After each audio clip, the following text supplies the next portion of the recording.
ایک مرتبہ میرے نبی رحمت فخر موجودات صلی اللہ علیہ وسلم سرکار مدینۃ المنورہ کی سرزمین سے تھوڑا کسی جگہ پر موجود تھے، تو ایک یہودی عالم نے آ کر میرے آقا نامدار صلی اللہ علیہ وسلم سرکار سے سلام کیا، السلام علیکہ یا محمد۔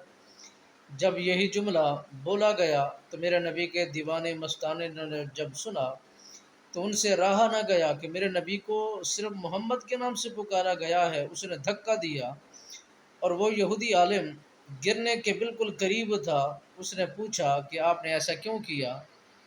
تو اس صحابی رسول نے فرمایا، تو نے میرے آقا نامدار صلی اللہ علیہ وسلم سرکار کو اس نام سے پکارا ہے تو مجھے اچھا نہیں لگا، میں نے اس کو بے حرمتی سمجھا ہے۔ تو اس نے کہا کہ میں نے ان کو ان کے خاندانی نام سے پکارا ہے۔ میرے آقا نامدار صلی اللہ علیہ وسلم سرکار نے فرمایا، بالکل ٹھیک کہا، میرا خاندانی یہی نام ہے۔ مگر اس دیوانے مستانے حب رسول رکھنے والے نے فرمایا کہ ہم اس نام کو اس انداز میں سننا پسند ہی نہیں کرتے۔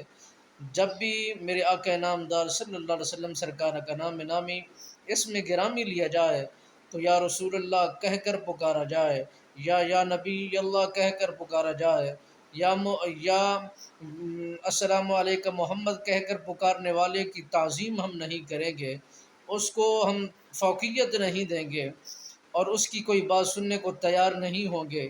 اسی طرح کریں گے جس طرح ابھی ہم نے کیا ہے۔